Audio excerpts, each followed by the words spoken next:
From inside the gym at Leominster High School, we say a very good evening, everyone, and welcome to high school basketball here on RFM. Great to have you along with us on this President's Day Monday here on RFM as we begin tournament season in season here with the CMADA Central Mass Tournament, which is officially an in-season tournament, at least for the first two rounds. The third round, the championship round in all sports, is contested after the cutoff date, so that does not count toward a team's power rating. But other than that, everything else goes toward total power ratings. And tonight we've got a dandy for you. The 3-seed Leominster plays host to the 6-seed South High's Colonels out of Worcester here at the gym at Leominster High School. Bracket is starting to fall into place after this initial quarterfinal round has been contested. This is the last game to tip off in the region tonight. The first game in the region is actually played back on the 18th of February, so earlier in the weekend. Neshoba gets out to an 82-45 win. They were the 2-seed in the tournament, playing host to Algonquin in that one and blowing out the Titans 82-45 in a battle of the new marketing campaigns. The Wolves are astride our broadcast position as they will get the winner of this 3-6 matchup between Leominster and South High. Meanwhile, on the other side of the bracket, the number 1 overall seed, both here in the CMADA tournament and potentially in the statewide MIAA postseason as well, that's North High out of Worcester. They were playing host to Shrewsbury. Last report, Tom Flanagan from the Worcester Telegram, there at halftime about 1 hour ago, 48-11, North on top of Shrewsbury at the half in that one. So the top seed looks like they are well on their way to advancing, and they will play host to number 5 Fitchburg, who battled on the road at Doherty out of Worcester earlier today. Fitchburg, the 5 seed over the 4 seed Doherty, 58-52, and we know the Red Raiders have advanced to Wednesday's semifinals. So that is how the brackets shape up at this point. Action getting set here, South and Leominster, here from the gym at Leominster High School tonight, as we welcome you to our courtside broadcast position for another night here on RFM, YouTube, Facebook Live, Twitch. Pick your favorite social media app, settle in, and get ready for President's Day basketball. And it's great to have you along with us on this President's Day. Todd Robbins alongside Kate Robbins, Bill Thomas on his motorsports hiatus. He'll be back with us in the middle of the week. And Kate, here we go. Leominster and South, two schools that don't traditionally see each other throughout the year, at least under normal circumstances. But here we go. This CMADA tournament, of course, first time basketball is playing in the quote-unquote CMADA format. Mid-Watch League plays Southern Worcester County League. Schools can opt in to be a part of the tournament and are then seeded based on their post-season ranking at the time of seeding, according to the MIAA power ratings. So that's how you end up with these two schools here together. And Kate, while they may not have played each other, South and Leominster, we can go to the transitive property of sports and start to sort of get a picture here on just how even they are. Both schools come into the night 10-8, identical 10-8 records, but you got to measure those 10-8 records. Leominster has certainly challenged themselves and have played a heavy statewide schedule. South, on the other hand, much like the other 5 Worcester schools, really do stay home in Southern Worcester County. They play in that inter-high league. They play everybody in that league twice a year. So certainly a lot of inter-high games packed in there. But let's look at common opponents here. South opened the season on the road at Fitchburg, a game they lost 59-53. Most recently, Leominster played Fitchburg on Friday, February 10th, a game that Leominster lost 41-38. Leominster had beaten Fitchburg earlier in the year, January 13th, 61-50. So that's a set of common opponents. Meanwhile, St. Paul Diocesan out of Worcester, also a common opponent. Leominster played on the road at St. Paul on February 6th, a 73-54 win for Leominster. Meanwhile, South played St. Paul twice this year, beat them both times. First meeting on December 22nd, 85-43, and then at St. Paul on Tuesday, January 10th, South a winner, 61-54. 36. So, Kate, that's sort of the backdrop we have for folks to sort of set the table on this one. They've played a lot of common opponents. They've had a lot of similar results. Their records are 10-8. I don't know if we learn a lot out of that other than two incredibly evenly matched teams, two teams that badly want to win and move on in this tournament. Wow, Bill Thomas leaves, and it's still the same. If you sit in this seat, you do not get to have your mic unmuted. I think the primary difference maker here is going to be what does the full schedule look like. As you said, this South team does a lot of work in the Inter-High League versus Leominster, who has tried to diversify their schedule a little bit more. At the end of the day, though, the Inter-High League is not, untalented. You have arguably one of the best teams, if not the best team in the state in Worcester North. So it's going to be very interesting to see these two teams look like they're pretty even on paper. We're going to see if that is true here coming up very shortly. Indeed we will. Officials are heading over to the table. 90 seconds from now, it's the opening introductions, and then the national anthem, and then tip-off. As we begin the Central Mass tournament, the last game in the opening round kicks off in the CMADA Central Mass Championship begins right here, the 3-6 matchup. Leominster plays host to South out of Worcester, right here on RFM. You stay with us.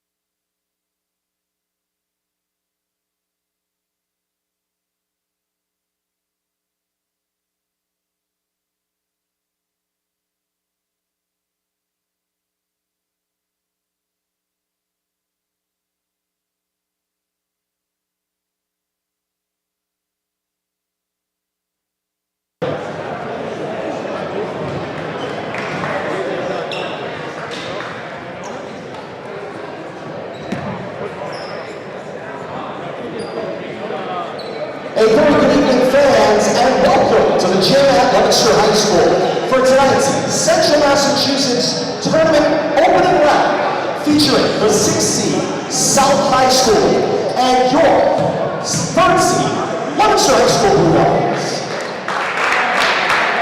Tonight's contest is sanctioned by the Massachusetts Interscholastic Athletic Association, the Midland Wachusett League, the Central Massachusetts Athletic Directors Association, and the competing institutions.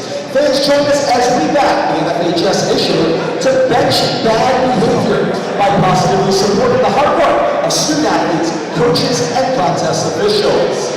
Be loud, be proud, be positive. Thank you. And it's time now to meet tonight's starting lineups, beginning with the visiting 6th seed, South High. At guard, a senior, number 10, Obey Amoateng. Guard, a senior, number 12, Mordecai Beniaco. At forward, a senior, number 14, Cassidy Watsu. At guard, a junior, number 20, Alex Johnson. And a junior, number 32, Alexander Hemsiak.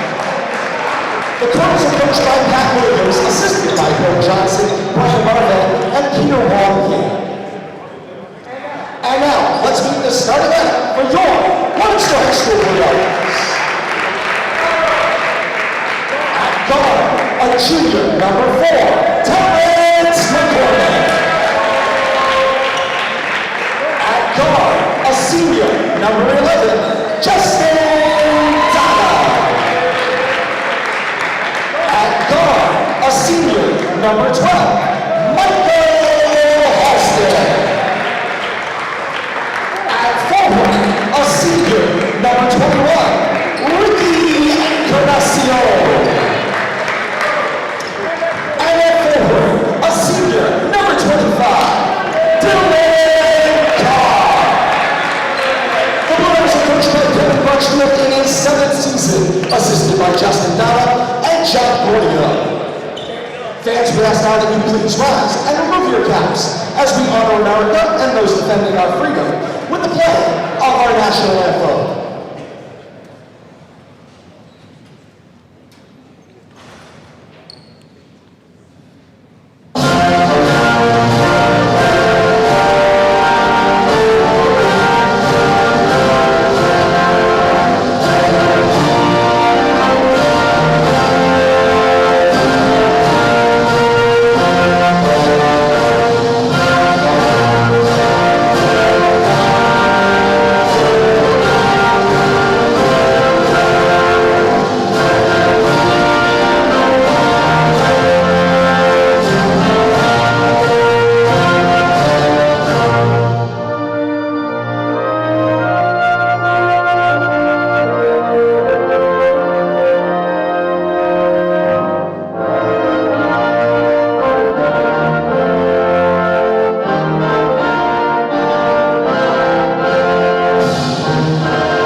And with that, we're ready for basketball here inside the gym at Leominster High School tonight. Central Mass Athletic Directors Association is an organization of athletic directors with both the Midland Wachusett League and the Southern Worcester County League.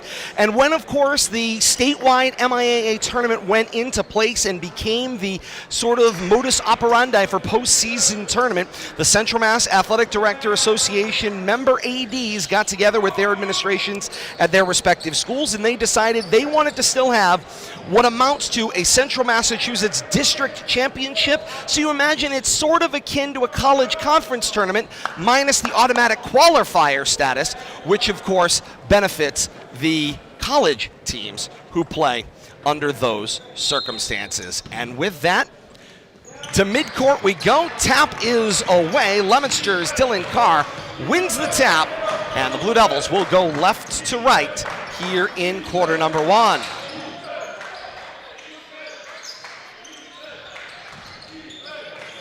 This is McCormick. Swing to Dada. Dada over his head, half court. Feeds Carr. Bullet to Encarnacion on the low right block. Bobbles, lost, run down, and kept alive by Bonsu. Feeds the middle of the floor to Amoateng. And in transition, here come the Colonels. Mid-range pop will drop. That one went down, Kate, for Alex Johnson. Battle on the boards, and Bonsu pulls down the rebound after the missed lay-in attempt. And here comes Johnson to the rim, missed everything, and McCormick's got the weak side rebound.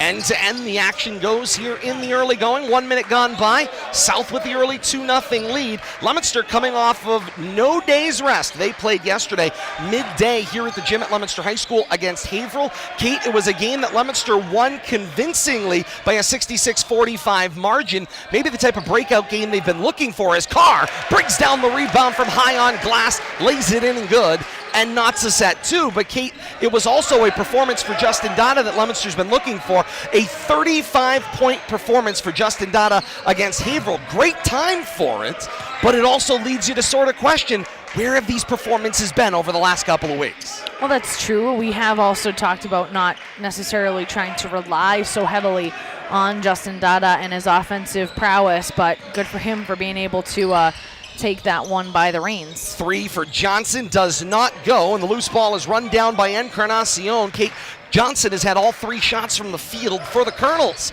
Drive down the lane, McCormick, little hesitation, lets it go at the last moment, and Leominster's got the 4-2 lead. And that's one of the other Blue Devils that I look for to really make a statement. Terrence McCormick, when he is feeling it, he is an absolute offensive juggernaut for this Leominster team. If he gets quiet, he gets real quiet. Deflection goes inside. Bonsu finds it to Johnson. Over the top now, finds Bediako. Down the lane. Bank off glass is good. 4-all, 5:35 and counting to play in the opening quarter. And then a whistle crossing half court, and it's a traveling violation Ball will go back to South. First unforced error by either team. Cadence has been pretty quick here. South's most recent game was a win at Doherty, 76-67. It was back on February the 15th. Little push shot from Bonsu, didn't go on the first one. Stays with it, own rebound, put back is good. South reclaims the lead at 6-4. Dada to Osiris Lopez entered the game at the last whistle.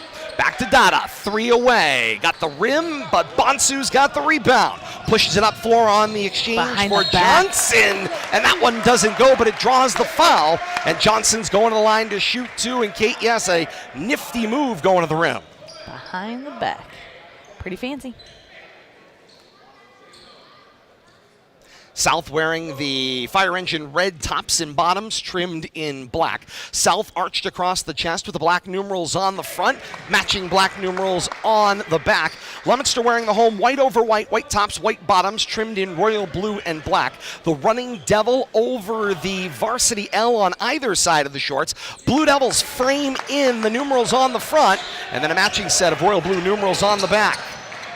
Ooh, McCormick. Point after That goes. trap. And South has doubled up Leominster in the early going at 8-4.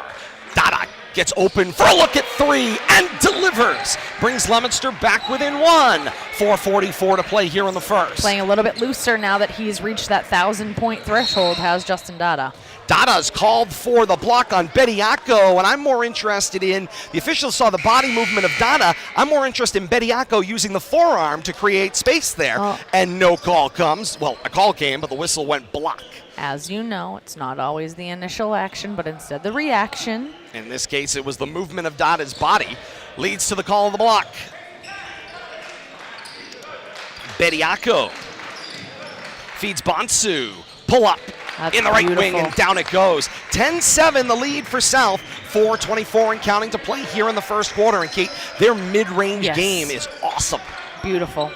To be able to stop like that on a dime and just pull up from mid-range, that's not easy to do. Not that I would know, but Carr not with the easy. catch, turn around. His is long off the window. Rebound is for Bediako. Up floor, Bonsu, bodied by McCormick, and Bonsu's got 2 at the line. That's 3 fouls already for Leominster here. They are piling up quickly, Kate, and I think it's the speed in transition right now. This is Leominster's game going from defense to offense. They're not used to a team that wants to push the pace against them, going from their offensive end back onto the defensive Well, side. not only that, South being fast in transition, Leominster's trying to compensate for not being able to keep up by reaching or pushing or blocking or somethinging. Bonsu's first will fall, 11-7, halfway through this first quarter, or just about. 4:04 to play here in the opening quarter of the 3-6 matchup, Leominster and South.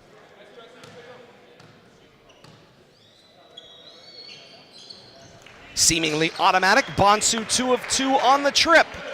5-point lead for the Colonels at 12-7. Chase Hawes into the game. Bullet fine Encarnacion. Whistle. A push called on the floor. Leominster will keep the basketball under their offensive hoop. 3:53 to play here in the first. First foul whistled against the Colonels. Hawes will have the baseline inbound after the substitution. Floats inside Jaden Johnson into the game and takes directly to the window. Lay-in is good. Leominster back within 3.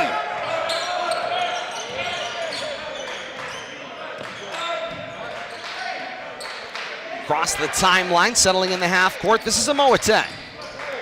The senior off the bounce, finds inside Bonsu, take to the lane. He gets held up penetrating, so the no shot foul is on the floor. South keeps the basketball. Things starting to get a little claggy. Fouls every single possession now at this point. Well, at this point, Kate, from what we've seen here in the early going, clearly it is going to be a tightly whistled basketball game. So you got to presume all contact is going to be called.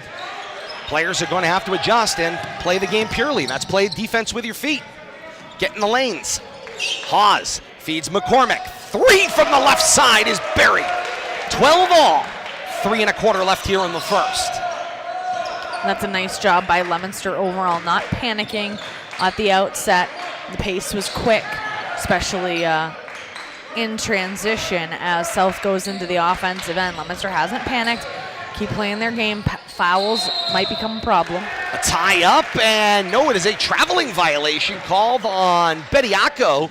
He got his body knotted up there with a couple of Blue Devils, and with the boundary line, Leominster did a good job. Use that sideline as an additional defender. Transition, it's Johnson. For Jack Dada, found Hawes over the back of the rim, doesn't go. Rebound is down in the hands of Moatang.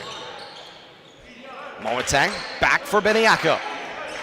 Moatang tries to change the balance on the floor, create some space for Bonsu. McCormick tried to come around, pick the pass, and he couldn't.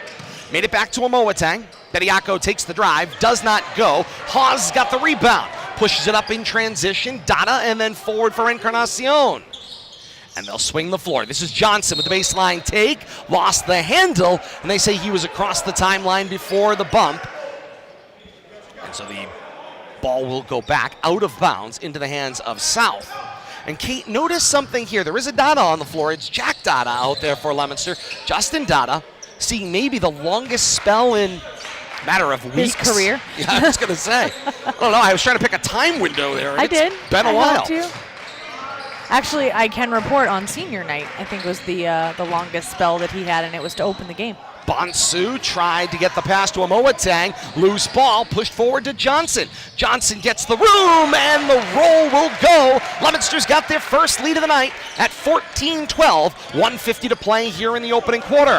One of the things you have to think is that Leominster needs their best out of Dada here going into their playoffs if they want to be able to have a run. So they're going to need to use him smartly. Up and down the walk there as Bonsu went low, pick up the ball, gave up his feet, went back down and tried to go back up with it. What do they call that in the NBA? Load management? Is that what it is? Yeah, that is correct. Load management. Load management, also known by the rest of the basketball standard as a traveling violation. Oh, and no, not that. The sitting. Oh, yes, load management. Very good. Just tell me I'm right? The swing, Dada for McCormick. And down goes another three. Now, if you are a Leominster fan, that is something that is a must. We talked about it. McCormick can be so deadly from... Traveling violation is whistled there against Giovanni Norfleet into the game at the last exchange. McCormick can be so efficient from the outside, but as we said, when he goes quiet, he goes ice quiet. Hawes with the drive to the lane, the scoop and score. 19-12, 1 minute to play here in the first, and Coach Pat Williams spends the timeout to stop the Leominster run. Kate, Leominster comes out, looks a little flat maybe in the early going, exchange some baskets at best, and then all of a sudden the explosion comes, and more importantly, it's come with Justin Dada off the floor, which you have to assume a little bit here. Those who have had plenty of opportunity to watch this team on tape assumes situationally they're going to balance their entire attack around defensively, around taking Justin Dada out of the basketball game. Well, what if Leominster just takes him out of the game for you? Then what do you do defensively? Well, this is the situation that you need to be able to adjust on the fly. The assumption is that he's going to be out there and going to be out there for 99.9% of the game. The difference is, as you said, he's not out there. There has to be an adjustment made. This situation only helps Leominster. He's not on the floor. Not only are you able to get a lead, you're able to get a lead from being down quite a few points to start the game, and he hasn't been pressed. He hasn't been needed to be out there. So Leominster right now is going to ride this wave as long as they can until South makes an adjustment. There's only a minute to go in the quarter, and if South can't make an adjustment here in these next few seconds, as it were, then Leominster's going to continue to sit Justin Dada until an adjustment is made, and you force Leominster to put him out of the court. And frankly, it only benefits Leominster long-term to your load management point, which would be that Dada, you got to presume, is going to play every minute of every game from here through the MIAA postseason is the presumption. Here's the drive, Johnson, and the whistle. That'll be on Ricky Encarnacion, I believe. It was an offensive foul away from the basketball. It's a hold whistled against Kamziak, and it will be a turnover going back the other way on the whistle. We're going to have to talk to Ricky. Don't look guilty if you didn't do anything wrong. It's like, what did I do? Nothing. Okay. Sounds good. You just love the honesty. 41 seconds and counting to play here in the first. But what did I do? The tip into the backcourt. It allows Jack Dada to go back and get it. Dada feeds forward to Haas. Back to Jack Dada. 15 to shoot, but a 15-second differential as we pass the 27-second mark. Now Jaden Johnson. Square to the hoop. Drop it off for McCormick. 5 seconds to shoot. The dish. Johnson, drive, McCormick, open look at three. Back rim, no. That is a shot clock horn. The officials blow the whistle, but that caught the rim. Yes, it did. This is going to be an inadvertent whistle. It should be Leominster basketball. Agreed. The officials are looking at each other. The horn that went off was a shot clock violation. The ball was on the rim when the horn went off. Remember, no replay in high school basketball. We just have the benefit of looking at it from the sideline. But there was unequivocal, no question, the ball was on the cylinder. Ooh. And Coach John Cordio is looking for an explanation. As he should. As he should. They're going to go on the possession arrow, on the inadvertent whistle. And so on the alternate possession, the ball turns over and goes to south as the officials blew a whistle in what should have been a Leominster possession. That's an interesting get-out-of-jail-free card that basketball has when in doubt. Only one better is volleyball. 3 away, front rim, no. Tapped out of play, and the horn goes off. First quarter in the books. That was messy. After an exciting start, a clunking finish on the whistles, but it's 19-12. Leominster over South through one quarter here at the gym at Leominster High School in the 3-6 matchup of the Central Mass Athletic Directors Central Massachusetts Tournament. Great to have you along with us, whether you're joining us on YouTube, Facebook Live, or Twitch tonight here on RFM. Todd Robbins alongside Kate Robbins and Bill Thomas on his motorsports assignment. He'll be making his way back from the Daytona 500 in a day or so. We should have him back by midweek, so looking forward to Bill Thomas rejoining the team and maybe Kate getting the team all in the same place at the same time on a broadcast at some point. Patrick and I can work from home. Bill Thomas is back. Patrick and I get to work from home. That's how this works. Duly noted. That's how this works. Second 8 minutes go up on the board. 19-12 Leominster on top of South. And Kate, can't complain if you are wearing the blue and white. No. That Dada has been off the floor. Things are going incredibly well and have turned in your direction. Dada is still going to be off the floor to start the second quarter. And I keep him off until further notice, period, end of discussion. Not only that, in that final minute of play, no one scored for either team. I double dog dare you as Haas lost the handle, got it right back. Now Johnson finds Encarnacion with the inside feed, and the lay-in is good, and Leominster has opened its lead a little more at 21-12. Spin through the lane, Johnson drew the foul, count the basket and one. Those are the plays that keep hurting. Kate, note Blue that Devils. the clock is still running here inside the building right now. That's about 10 seconds now off the clock, 7:25 and counting. We've got it on the monitor. It stopped at 7:25. And that one will not fall. It's now been reset to 7:50, and away we go. 7:47 to play in the second quarter. Take out a chalkboard at home and just guess along with us as to how much time's left. Here in quarter number 2, 21-14, 7:45 and counting, 15 seconds in-ish to this second quarter. The drop inside, this is Bonsu. Bonsu from the triple threat, takes it baseline into double team. He'll kick back, first touch of the game, in that case, was for Tyler Brown. The swing, this is a Moatang. Moatang back toward the half circle, drive with the right hand, into the double team. Haas stripped him, out of play. Leominster with the last touch, and South keeps the basketball, 11 to shoot. Kate, I'm noticing the adjustment here that Coach Williams has decided on. He has increased the size of his lineup against what is a smaller Leominster lineup on the floor. The jumper tried to body English it in, did Johnson, and it rattled out of the rim.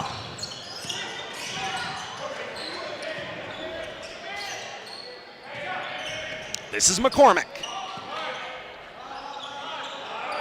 Drops it for Dada. Right back to McCormick and picks it up in stride with the dribble. Crossover. Drops Bediako with the crossover. Drive kick. Hawes. Swing. Johnson. Bullet. Dada. Cross floor. Corner. McCormick starts the play and ends it with a three. Couple of people with some pretty good lucks there, and they kept passing and passing and passing. And once McCormick got that ball, he goes, I'll take half the look that you guys have been getting, and I'll still put that in the basket. And he's having a night, Kate. I've got him in my head for at least 3 threes already. As Johnson gets ahead of the break off the Dada steal. Basket's good, plus the harm. That looked like it hurt. Got some help up, and Johnson finds his way to the line. 6:22 to play before halftime. It's 26-14. And a full timeout is taken by Coach Pat Williams. Back to the whiteboard goes South here, Kate. They came out and they looked phenomenally well in control of this early first, say, 4 minutes of the first quarter. And then Dada came out of the basketball game for Leominster, and all of a sudden Leominster's offense started to move. McCormick starts hitting three-pointers, and all of a sudden, as you say, the wheels sort of got greased and are now rolling freely. Well, not only that, as we've talked about, the fact that Justin Dada does not need to play in this basketball game right now. If I'm Coach Kevin Grutchfield, his rear end is on that bench as long as I can keep him there. Because as you said, after tonight, this becomes a bit of a gauntlet for anybody playing in the CMADA tournament and then going into the statewide playoffs. Right now, Leominster is in a portion of the bracket where they are going to have to travel for an away game, and there is the potential that you're not traveling just 5 minutes down the road. You're having to travel quite a bit. So the fresher that they can keep Dada, the better off they're going to be. And in this situation, as you said, South came out and they looked phenomenal in the early going. It looked like that Leominster was going to need their full contingent of starters to be able to even put a dent in this one. They found themselves behind early on, but in the last several minutes, I mean, probably from 3 minutes left in the first quarter mark, Leominster has taken it over and they've not given it back. And it's been their second teamers. Johnson completes the three-point play from the foul line. It's 27-14 Leominster. The South team wants to play a physical brand of basketball, and Leominster right now answering that call. This is Johnson. Down the right side of the lane, kick back Bonsu. Right wing jumper doesn't go from the right elbow. With a loose ball is run down by Johnson. Possession continues, 28 to shoot. The jumper for Johnson, and that one goes down. 27-16, just outside of a 10-point basketball game. The push shot will go for Jack Dada, who was wide open. The defense sunk to the baseline, and that left Dada wide open mid-range. And was distracted. Johnson crosses the timeline and looking heads up in front of him. Kamziak's going to screen Encarnacion. The switch now Johnson. On Johnson, the three doesn't roll, and the rebound for Hawes. Nice job on the boards by Hawes. Leominster doing a pretty decent job on the rebounds. Only giving one-shot possessions primarily to South. Johnson inside for Hawes. Goes left baseline, around to the right, laying in and good. 31-16, 5 to play here in the second quarter. Johnson step back, finds Bediako. Bediako for Bonsu. The hesitation. Ooh, a push. Mid-range jumper is short of the mark, and Hawes decides to keep it alive on the baseline. And Leominster will turn it in transition from left to right. Here's McCormick. Decides to drive past Bediako. And that is a trip, if ever you've seen one, as both players clip heels, as McCormick had beat Bediako for position. Foul's starting to even out. 5-4 right now. Foul should be on the floors. I don't believe they were in the act of shooting. No, McCormick didn't think it was in the act of shooting. He was lining up for the inbound. And so McCormick is going to the line. So you got to sell that a little bit better, Terrence. And an injury I was absolutely going to result in a substitution. Jose Bourbon Diaz will check in with 2 shots to go, as Bonsu was banged up on that play. First one does not fall for McCormick.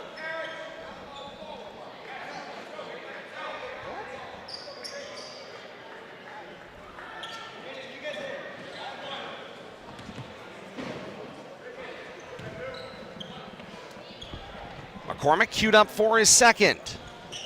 That one doesn't go either. Open trip down the floor for Leominster. Gonna wonder how much the hard contact to the floor influenced that one. A Moatang over the timeline. Left elbow, pull up now. That one goes. He thought about passing all the way, Kate, to the moment that he took a shooting position. Yep. Leominster's giving them that mid-range, and they are taking it at every opportunity, and they make it look real pretty. This is McCormick. Not a lot of teams can hit that with such efficiency. Usually if you make that an open look, people kind of panic. No panic here from the South team. Low block, it's Encarnacion, swum around the defense, and then had the ball taken out of his hands out of play. Seen more times, time and time again, where you have that mid-range shot available, and somebody just distributes the basketball to a teammate. After approximately sitting for about a quarter of basketball, from halfway through the first quarter to halfway through the second, Justin Dada in for Ricky Encarnacion at the 4:59 mark. But why? It's a great question. He's back in the basketball game and right back out. Yeah, thank you. Come sit back down. Defense for offense there. Just sit down. Encarnacion is going to defend the inbound, or at least he'll take up a spot on the trap in the front court. Maybe he was whining. Come on, guys, I want to play. No. I was going to say, I highly doubt No. that. That's why I said it. So wildly out of character, we wouldn't know what to do. That's right. That's why I mentioned it. The bounce for Johnson. Johnson the take on Encarnacion. Well guarded and out of play. Action back in the hands of Leominster. 3:34 to play in the second. Things that aren't happening. Justin Dada whining.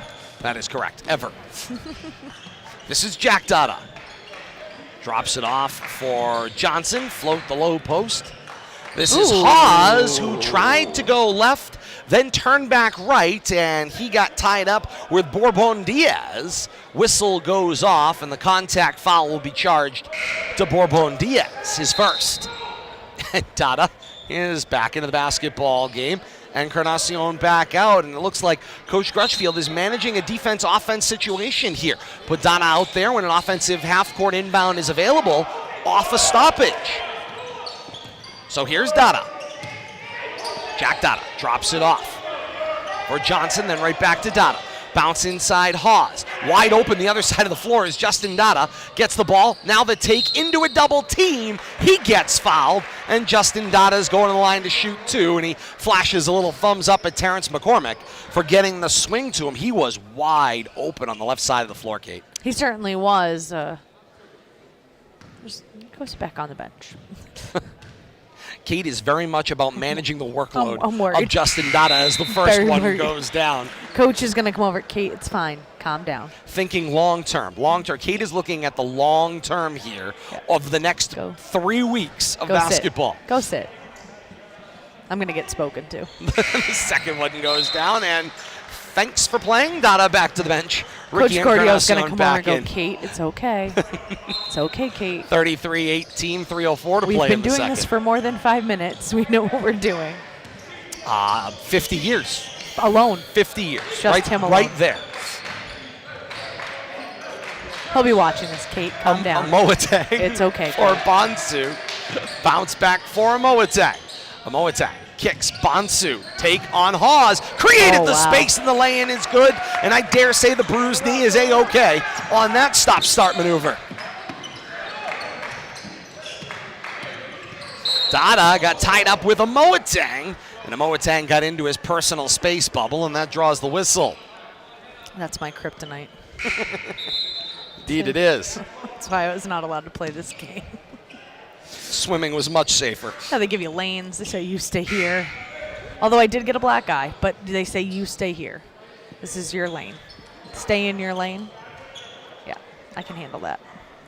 This, nay. I don't make friends easily, and I hold grudges far too frequently. Leominster is in the bonus on the 7th foul called against South. It was a 1-and-1 opportunity, and Jack Dada missed the front end. 2.5 to play, second quarter. Leominster's lead is 13. Bonsu, open three, back rim. He knew it was off out of his fingertips. And the rebound comes down for Bediaco. Creates some space, and Encarnacion will be whistled for the block, and Bediaco will have 2 at the line.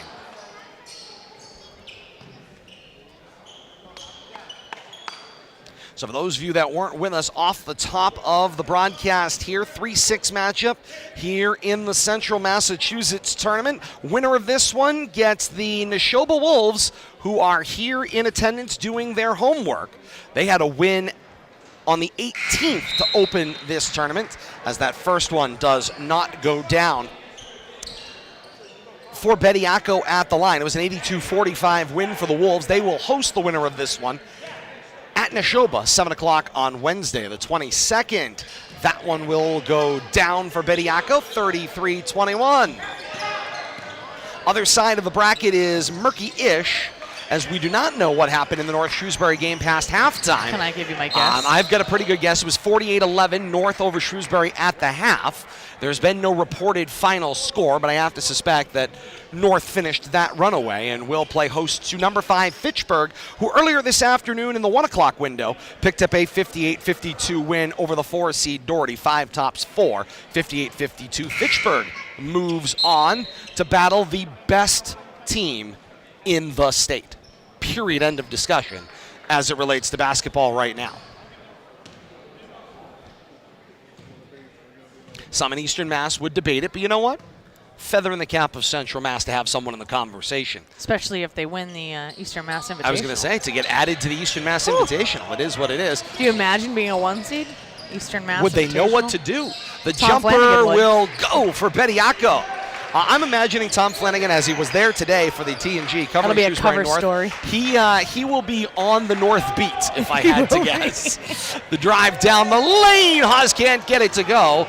I think I'm going to help Jim Wilson out. Tom Flanagan's volunteering to be the North beat writer. As the jumper is short of the mark. Encarnacion runs down the rebound and throws on the brakes 97 seconds before halftime. Up floor, McCormick cues up 3. Hard in and out. And the rebound uncontested to Cassidy Bonsu. Up floor, Bediaco back for a Moatang. Taps the elbow to call out a play at the half circle. Drop off for Norfleet. Norfleet for Johnson. Johnson left side of the lane. Basket good and a foul. And Coach Kevin Grutchfield kind of puts up the hands as the made basket brings South within 8. One more coming for Johnson at the line. Well, not only that, fouls starting to pile up. Indeed they are. That puts South in the bonus as well. Just Encarnacion's second. Team 7th of the half. Donna will check back in for Encarnacion. Johnson will hit the and one. 33-26, a 7-point basketball game, 1:08 to play in the second quarter. Osiris Lopez split the defense, decided to put the ball on the floor. They swung it around from Johnson to Dada. 3, hard in and out once again, and the rebound comes down for Bonsu.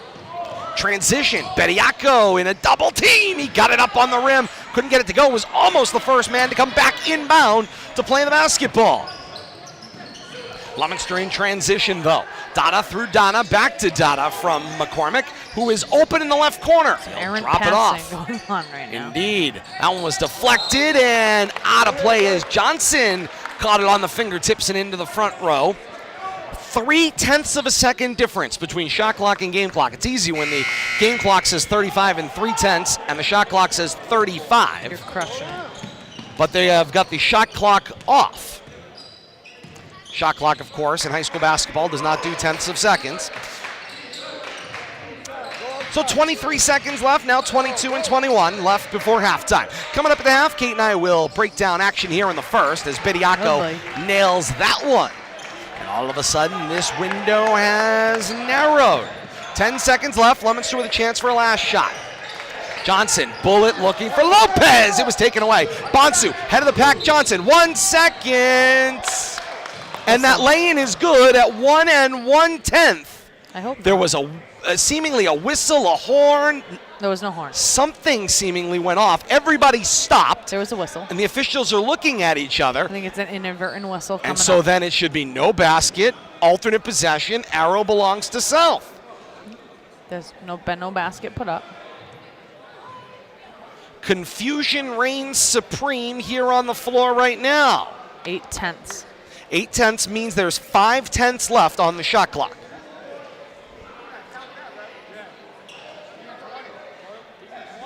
Oh, that's 2 points.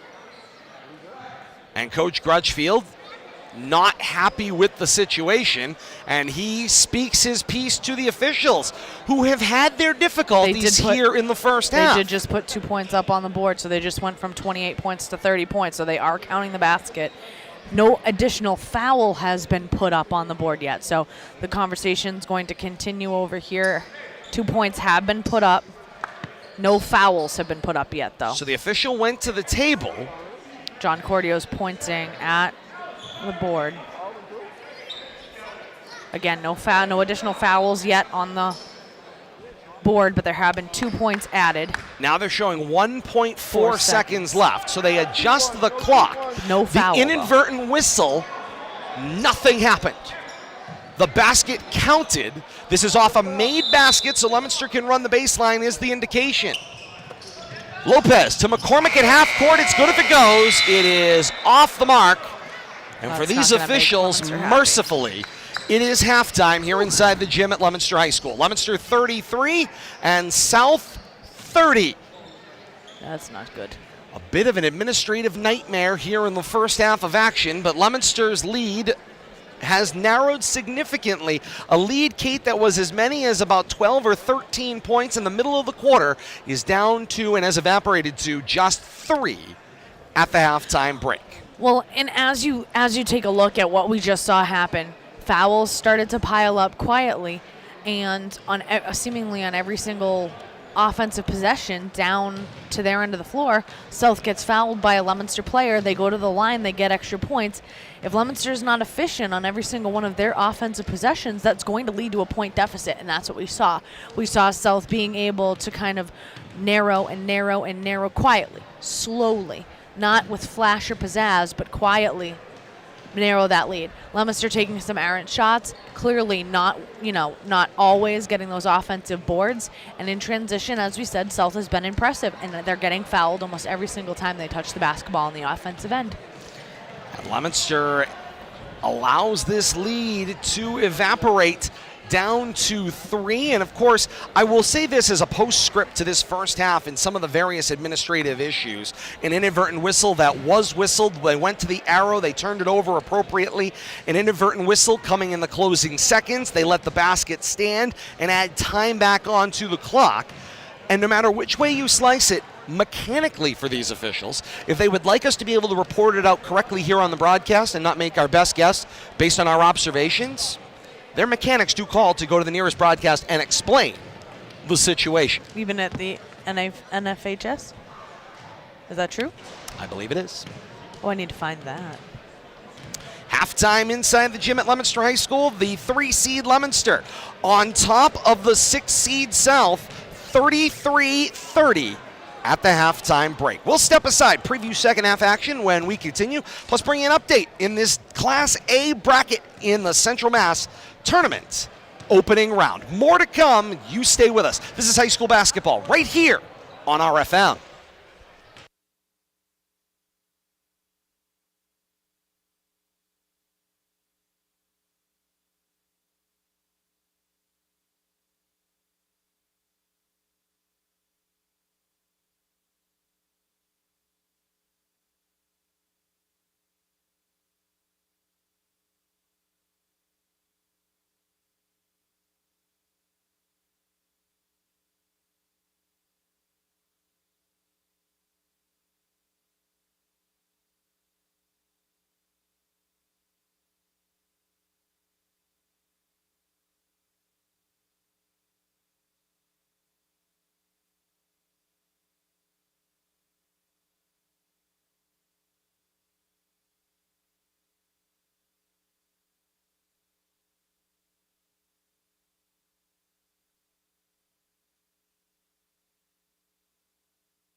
Halftime here inside the gym at Leominster High School. Alongside Kate Robbins, Todd Robbins for RFM. Tonight, opening round of the Central Mass Athletic Directors Association Central Mass Tournament in Class A.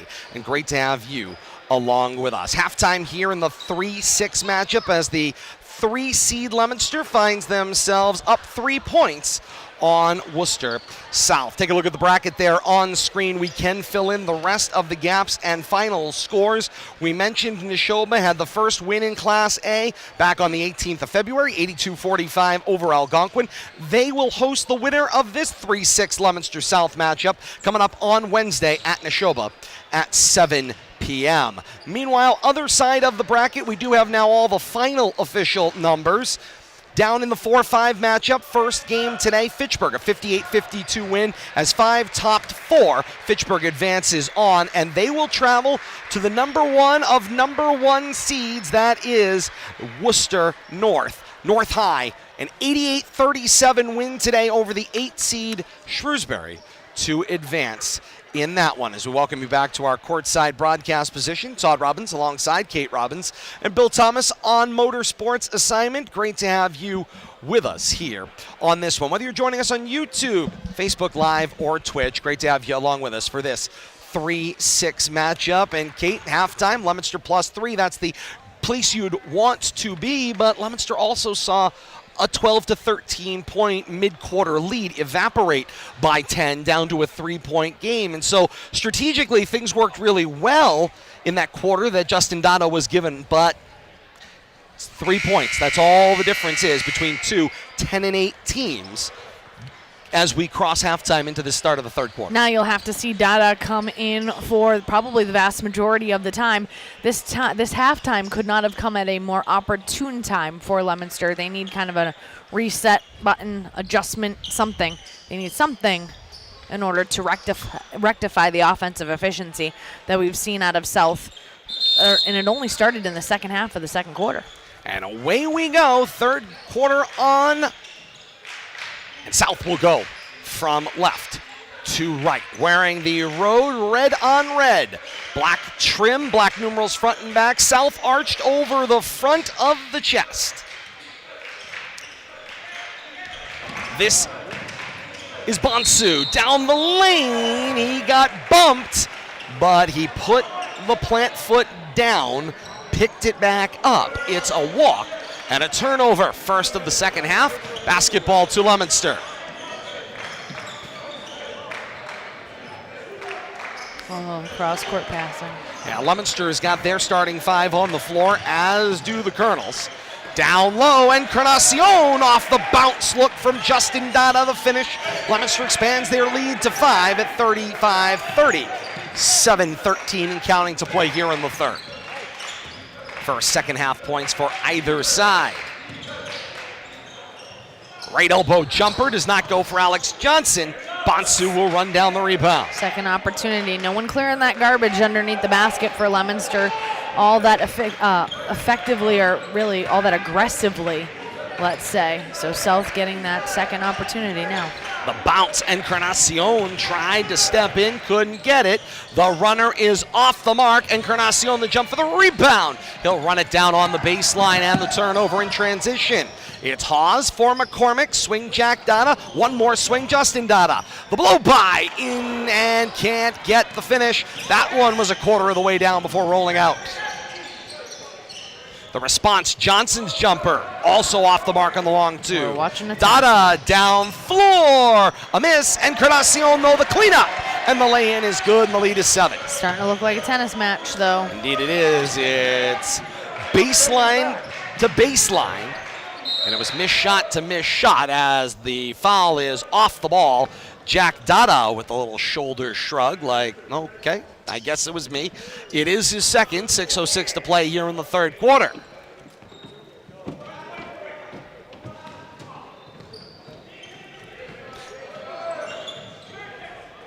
Bediako and Bonsu playing catches. That one gets deflected out of play, and Bonsu is frustrated. First half of action was really dominated for the Colonels on the scoring sheet by Cassidy Bonsu and Alex Johnson, who's certainly not afraid to take the ball to the hoop or pull up at mid-range. Justin Dada into the front court, bullets it to Amoateng. Up floor for Johnson. Johnson spins, lane short, Hawes the rebound.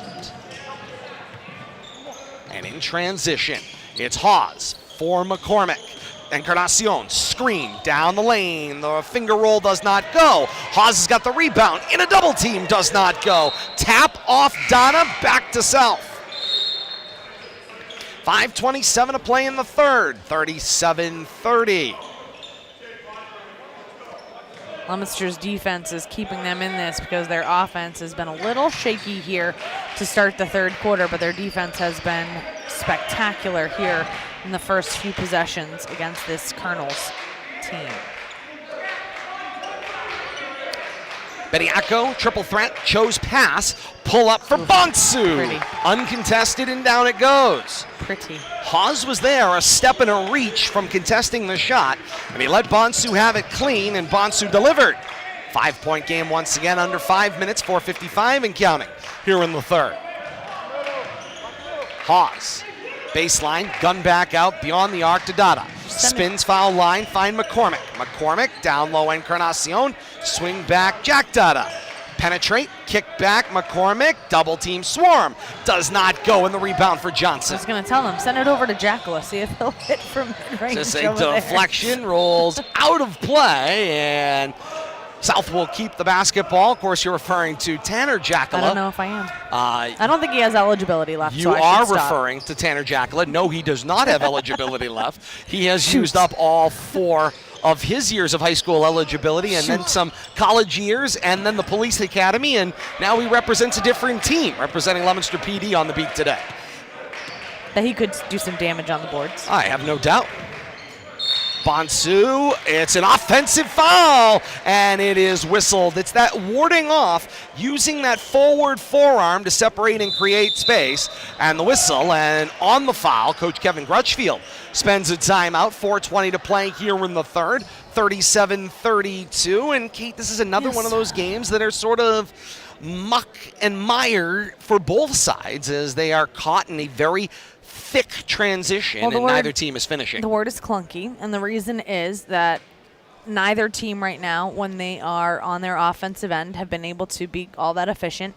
We're seeing a tennis match kind of going back and forth, and now we're getting to the point where the whistles are starting to blow again, whether it be just, straight up turnover, whether it be a ball out of bounds, whether it be a foul.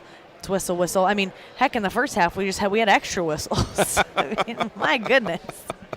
Indeed. Want a whistle? I've got a whistle. 4:20 to play in the third, 37-32. Leominster up 5. They have got 5 second half points to 2 for South. Happy vacation, by the way. I was going to say February vacation week.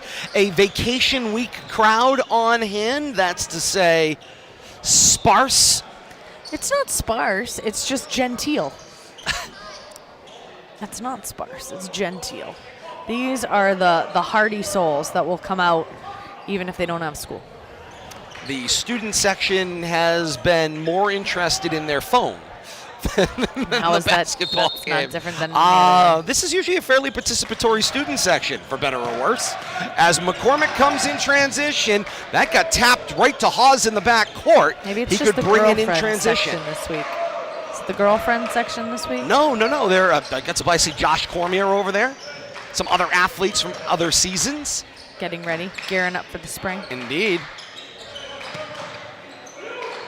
Swing baseline, Encarnacion bounce, Hawes took contact, missed shot. I think Encarnacion had a look there, and he just unselfishly made that one extra pass. Norfleet for Johnson, his pull-up was shy of the mark. Jack Dada, bullet down floor, find Hawes ahead of the break, and he finishes at the rim.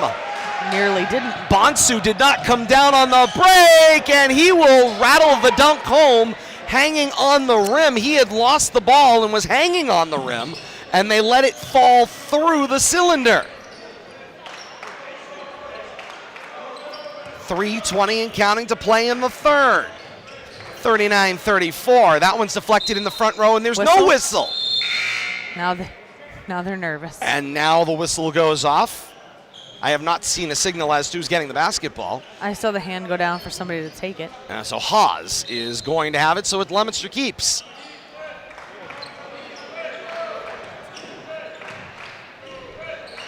Dada, bounce entry, Haas, square to the hoop, back Dada. Dada, bounce down low for Dada! Over the top comes Kamziak, and the foul is called, and Justin Dada is going to the line for 2 shots. Only a 5-point game still. 3:04 to play in the third. Well, both teams, Kate, have led at points. Neither has really grabbed hold of control of this one as Dada hits the first. Even Leominster's largest lead into double digits never quite felt fully in command of the basketball. Everything's been tenuous all night. That one doesn't go for Dada, and Bediako's got the rebound. 3 to play here in the third, 40-34. Bediako, swing for Amoateng. Drop down low, and right back.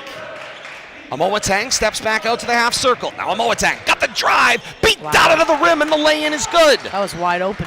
4-point game, 40-36. It was like the parting the Red Sea. Indeed it was. Pause for Dada and into the front court. Jack Dada stands at the half circle to survey. Encarnacion, the tip, and he had the last touch. 2:27 to play in the third quarter, 40-36. Leominster's lead is 4. Bonsu. Back to back.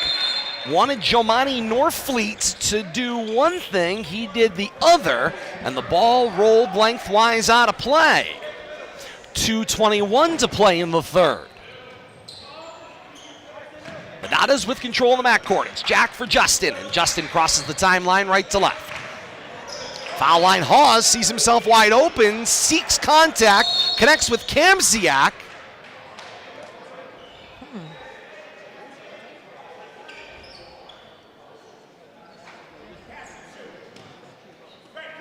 And there was a foul whistled. It looked like it is a technical foul. Yeah, I believe it's on Osiris Lopez. That has been assessed on Leominster. Yeah. I saw the signal for the T. The question was the what? So the technical free throw standing at the line. It's Cassidy Bonsu. He makes the first go down and brings South. Scoreboard has not moved off of 36 yet. I know the nylon moved. That one went. Yeah, there we go. Now 2 have gone on the board. 40-38. South is within 2, and they get the basketball. An undisciplined technical foul. Coach John Cordio now speaking to the official that whistled the technical foul. It was on Drinkwater. 32. Was Drinkwater even in the basketball game? I don't know. I don't think so. No, I don't believe he There's is. 2 fouls. Drinkwater is still wearing his warm-up, sitting left of the bench down there. Right. I think it's on Lopez, so it's 5, but somebody with number 32 has 3 fouls assessed against them, and Leominster just got the most recent foul on the board. Yeah, correct. So, well, I mean, I'm sure Leominster would be happy to have Drinkwater take the 3rd foul, be it that he hasn't entered the game yet. But again, confusion reigns supreme. I mean, they would have put the person up on the board for a technical, right? Yeah, that's correct, because it would have been assessed as a personal foul. Bonsu's 3 strokes it. And don't look now. Technical foul be darned, and then some. 1:47 to play in the third, and South has come back over the top to reclaim the lead at 41-40. It seems like every single time that it's clunky.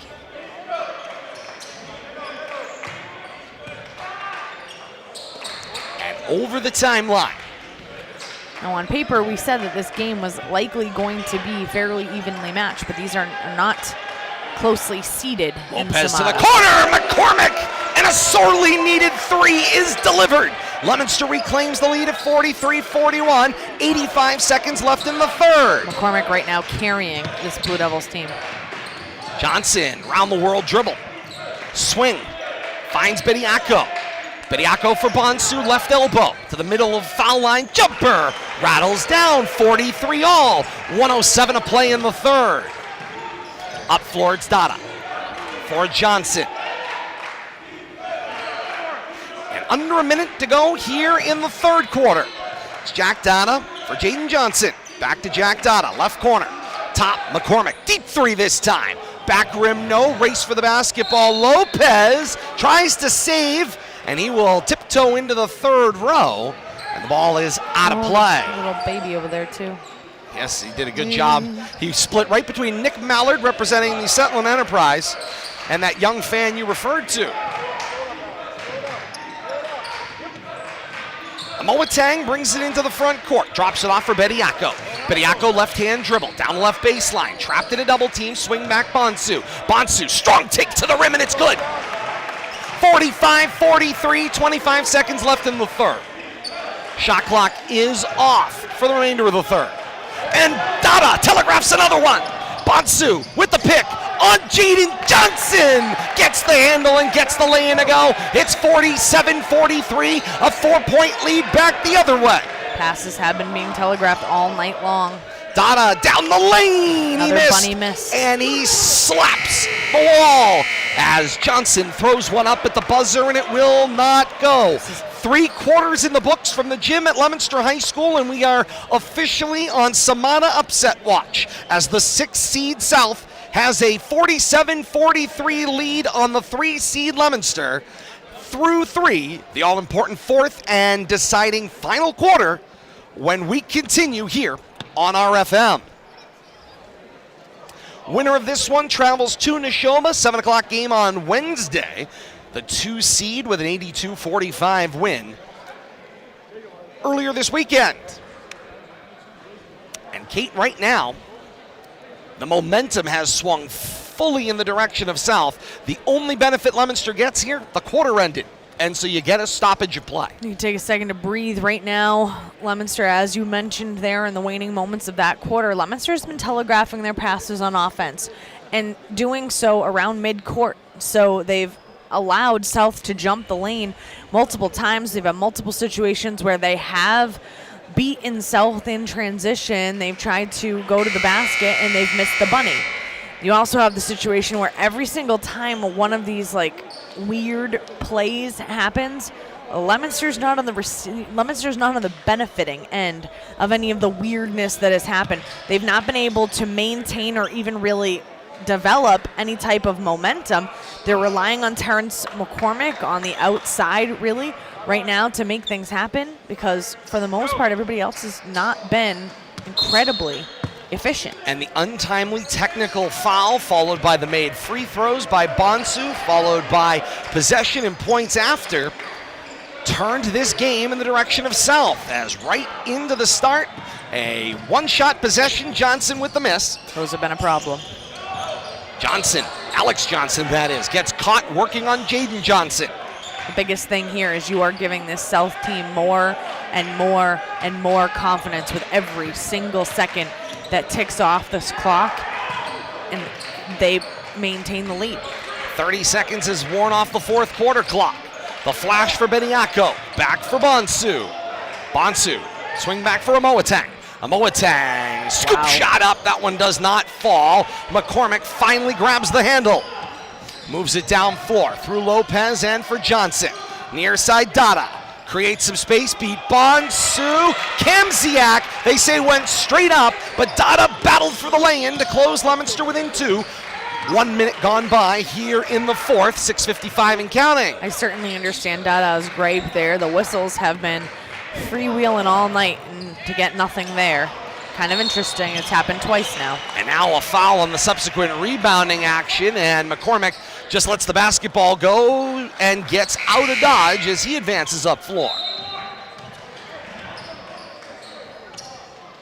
That'll be third foul against the Colonels in this fourth quarter. 6:48 to play, fourth quarter, 47-45, South with the advantage. Leominster with the basketball in the full court inbound. Dada to the timeline, find Hawes.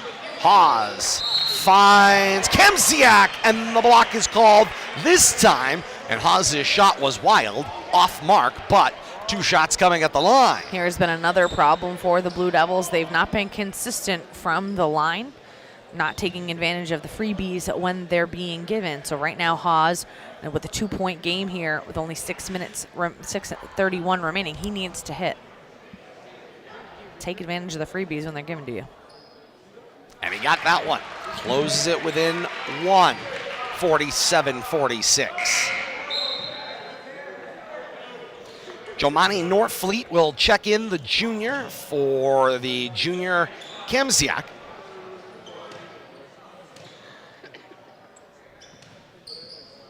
Haas settled in at the line to tie. That one won't go. Dada tried to tap to follow. Would have put Leominster in the lead, and he missed the mark. 47-46, the 6 seed over the 3 seed. South on top of Leominster. 6:20 and counting to play here in the 4th quarter. Drive down the lane, Bediako let a soft one go, missed, loose rebound. Dada goes to the floor, Bediako missed the follow-up.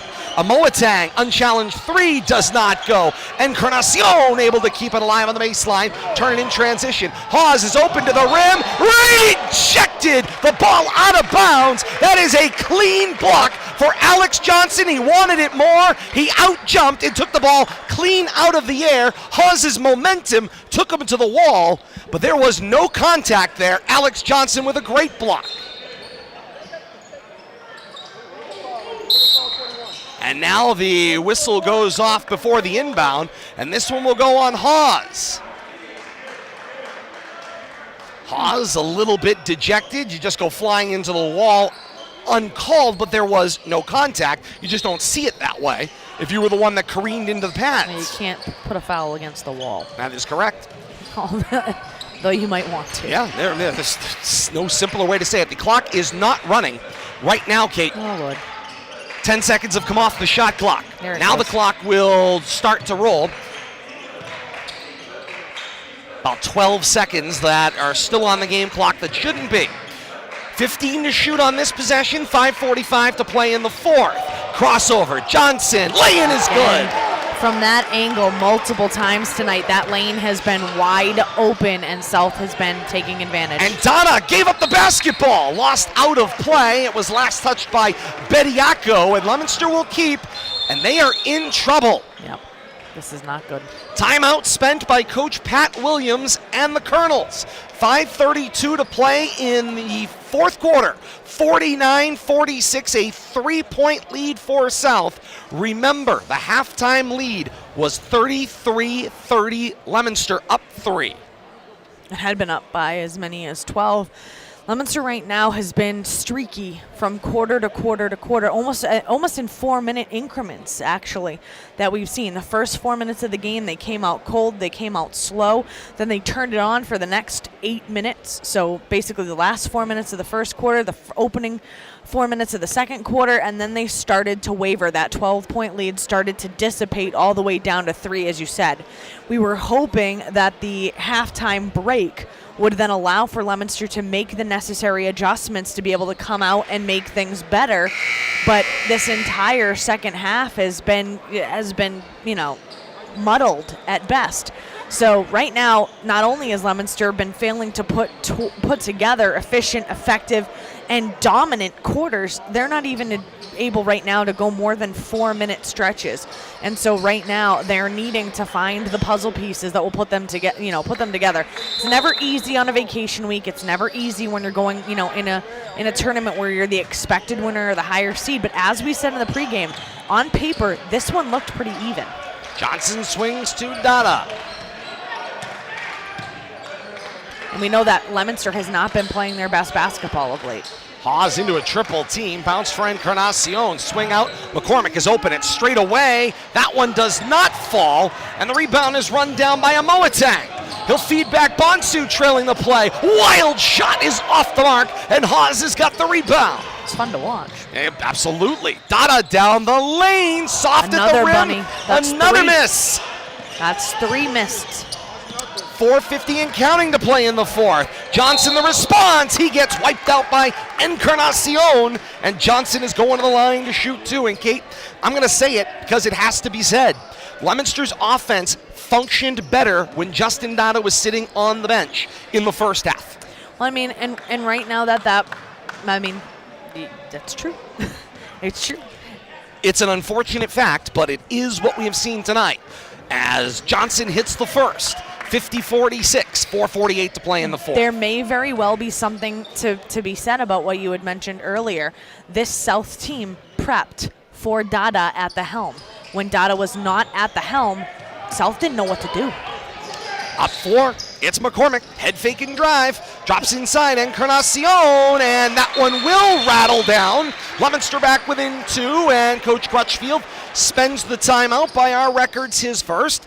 4:38 to play here in the fourth, 50-48. 6 on top of 3, South on top of Leominster here in the fourth.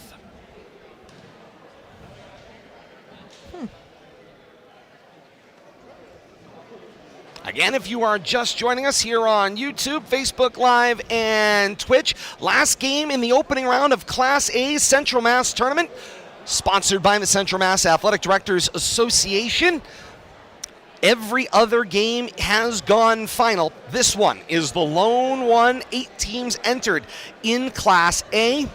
Going from top to bottom here, the top 2 seeds advance. North earlier today, get your compass out. North earlier today, 88-37, continue as unquestionably the best team in Central Mass, and unquestionably right now, one of the best, if not the best team in in Massachusetts basketball right now. North, 88-37 over Shrewsbury, the 1 seed advances. Neshoba, an 82-45 win over Algonquin, put the 2 seed to advance over. Fitchburg wins in the earlier window today, 58-52, topping Doherty on the road. And now Leominster and South with the 6 seed leading the 3 seed. To the rim, it's Bonsu, and that lead is now 4 at 52-48. Too easy for him. Leominster's making that too easy for him. Drop the graphic down off screen. My apologies. Hawes the drive, and it's an offensive foul. Turnover going the other way. And Coach Crutchfield is incensed, but he will call out a play. 4:17 to play in the fourth. 52-48, Leominster's pressure defense is going to have to move on here. They've got to make something happen here, Kate. They need a catalyst. They do. They need that spark. They've not had it all game long, or maybe for about 4 minutes at the end of the second quarter, but they need a catalyst. They need a spark, and more aptly, they need to stop this South offense. Leominster's hallmark all year long has been their efficient defense and their lockdown defense. We're not seeing it tonight. Johnson, foul line jumper, short of the mark. It's Hawes for Jaden Johnson. Back to Hawes. They'll break the pressure. Swing to Dada, into the corner, McCormick. Down the lane, Hawes. Finds Encarnacion. Missed the shot. Rebound, battling with Northfleet, and he comes out with the basketball. Open possession. Down floor, the drive. Johnson is knocked down by McCormick. He needs help. And now McCormick loses the ball out of play. Nobody was there to help. And there is a foul called against the Moatang. Leominster off the rails right now in transition. They are playing fast and loose right now with that basketball. And right now, they're not able to keep up. 3:33 to play in the fourth quarter. Into the corner. Johnson for McCormick. Back to Johnson. Swing for Dada. Dada in between 4 Colonels. He missed another open shot. And then he's talking to the bench, and he gets tied up with Bonsu. No foul called. Dada just took Bonsu out of the play because he wasn't looking where he was running up floor. Frustration right now for Justin Dada. He's having a frustrating evening. Bediako has that one taken away by Jaden Johnson. Out of play. South keeps the basketball. 13 to shoot, 3:01 to play in the fourth quarter. 52-48, South on top of Leominster. Justin just had a remarkably efficient day yesterday. It's a lot to ask of any student athletes come back-to-back like this, especially in a vacation week. Bediako's jumper does not go, and McCormick the rebound. That's why sometimes when you see these back-loaded schedules, you have so many games back to back to back. It's a huge ask physically and mentally on some of these players. Put a pin in that. I want to come back to that as Encarnacion gets fouled. Pinned. And he'll go to the line to shoot 2. Leominster trailing by 4. 2:37 to play in the fourth quarter. And Kate, to your point, with this Central Mass tournament that exists, and of course, we kind of joked the other night that we might have been the only people following and wondering what was going on until the draw came. Because who's texting at the draw? Anybody want to let us know what's going on? Because interestingly, if you looked at the schedule, say for somebody like Leominster, Wachusett completely opted out. Yep. Boys and girls Thanks, did not but no opt thanks. to play in this tournament at all. They are playing basketball this week. They opted to play elsewhere.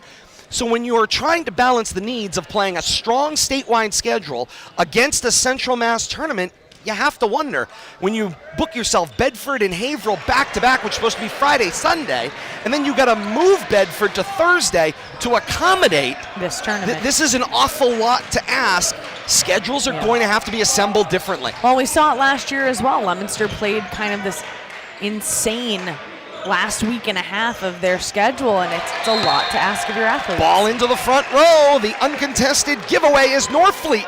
Didn't find his target. Leominster is within 2. It's 52-50. South with the lead. 2:21 to play in the fourth quarter. Justin Dada with the basketball. Into the front court.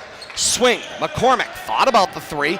Brought it down. McCormick, after being red hot from beyond the 3. Quiet here in the back half of the third and into the fourth quarter. Jack Dada finds Lopez, who takes it strong between 2 defenders, gets fouled, and Lopez goes to the line. Leominster's in the bonus. 2-shot foul in the act of shooting, and Lopez has a chance to tie the game. 2:04 to play in the fourth. Wrong number on the board. No, Kamziak is billed for the foul. And they're saying it is his 5th, so that's the 32, Kate. There you go. That earlier in the game we were wondering who had 3. Oh, that was him. And so it was Kamziak. they never put the player up on the board who got for the teed technical up. foul. Okay. So it was not Drinkwater, which makes sense that it wouldn't have been Drinkwater. Still hasn't taken his warm-up off.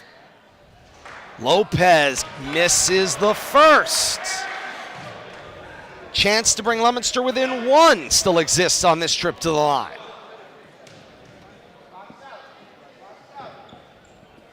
And that one will go. 52-51, Leominster within 1. Here comes a Moatang, left to right. They don't have to really be in a hurry here. 35-second shot clock, got 25 of it left.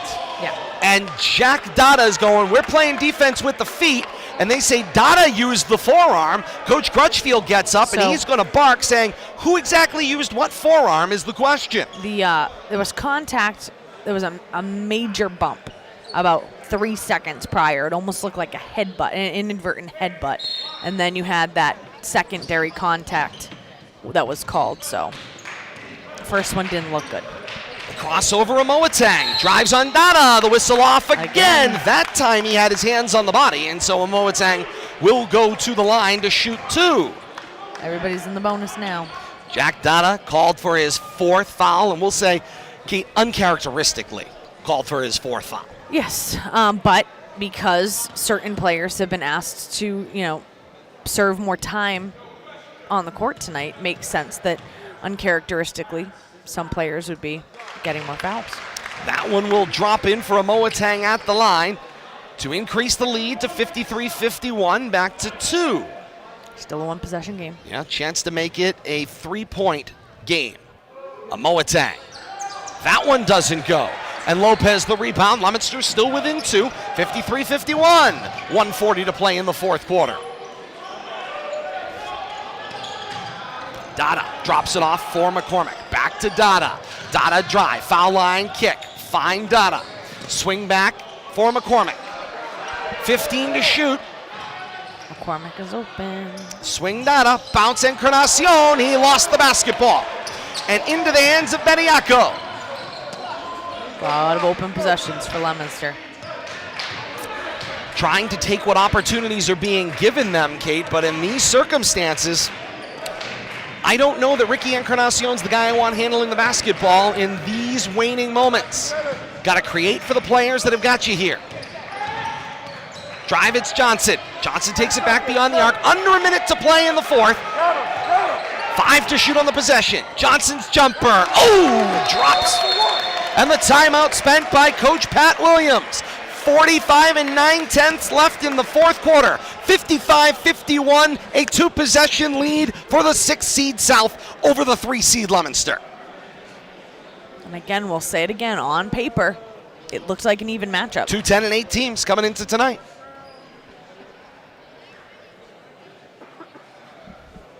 South coming in had lost 4 in a row from January the 26th to February 13th, but picked up a win at Doherty, 76-67 on February the 15th, and then were idle for 5 days. Can you imagine if this ends up being a 2-point game at the end and that inadvertent whistle is the difference?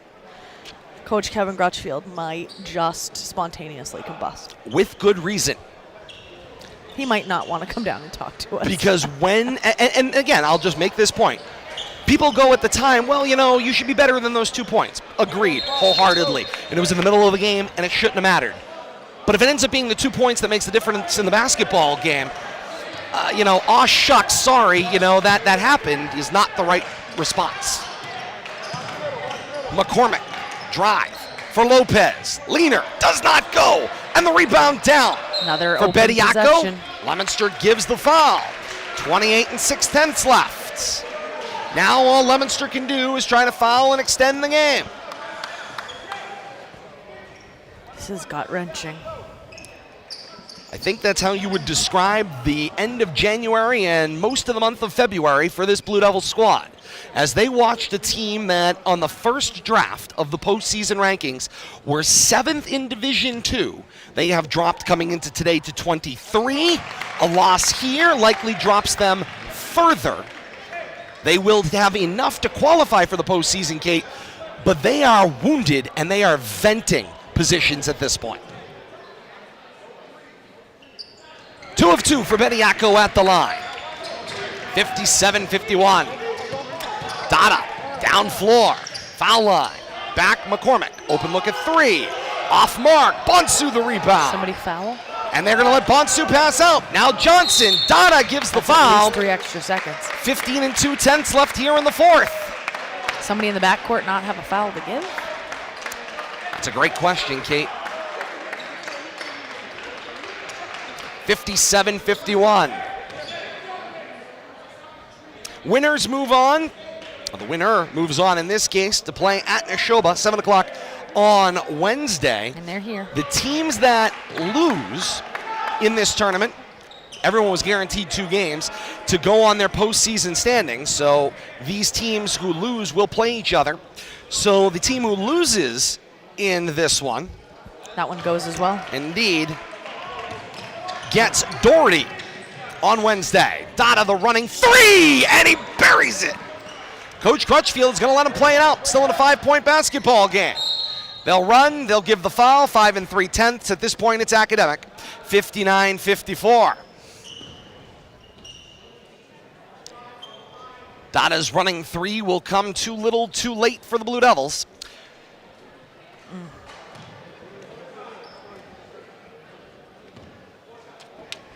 For those of you wondering what our next game here on RFM will be, the draw on Thursday for the statewide postseason will determine that. As the schedule develops throughout the week, keep an eye on Twitter at Media Rivalry. Like, follow, and subscribe there. We'll have our schedule for the rest of this week and on into next. I think part Posted there. Part of what makes a day, especially like this, difficult in the last month or so for this Leominster, watching as a fan of this Leominster Blue Devil team, just how talented a basketball team this is, and knowing what their potential is, it's painful to see. And tonight, we've got an upset, at least on paper, here inside the gym at Leominster High School, as the 6-seed South downs the 3-seed Leominster, 61-54. South will move on, and they will get Neshoba on Wednesday at Neshoba, 7 o'clock, the tip-off time.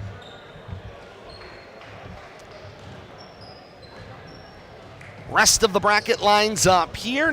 North plays host to Fitchburg. That game likely on the 22nd as well, at a time to be determined. Game we can say will be at the higher seed, so it will be at that beautiful new facility at North. Leominster will get Doherty. By the way, I read this one. Leominster is the higher seed in the losing effort, so I imagine Leominster will host Doherty on Wednesday. Time, place, and location to be determined. That action will be available on Leominster Athletics Huddle. 61-54 final score here inside the gym at Leominster High School. We will step aside. Coming up next, Leominster head coach Kevin Grutchfield will join us here in our courtside broadcast position. Once again, the final score, South 61 and Leominster 54. South advances in the CMADA Central Mass Tournament. Leominster plays a consolation game and then waits the draw for the statewide tournament. More to come. Action continues. You're listening and watching high school basketball right here on RFM.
Back inside the gym at Leominster High School, 6 seed South tops 3 seed Leominster, 61-54.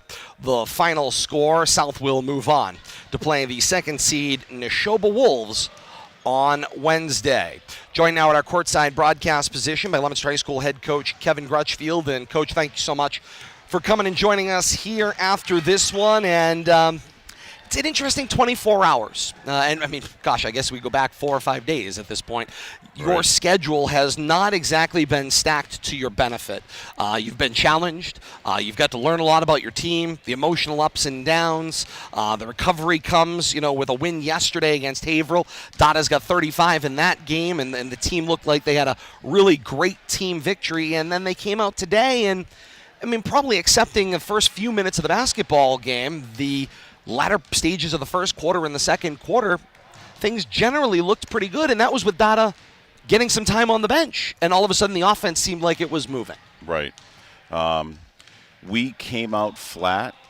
We sort of got some great contributions from the bench. Some of the younger kids came in and gave us a little energy, and then we just sort of lost our groove, and we started to turn the ball over, and we were missing layups, and we weren't making open shots, and it's kind of the tale of the season. This is who we've been, unfortunately.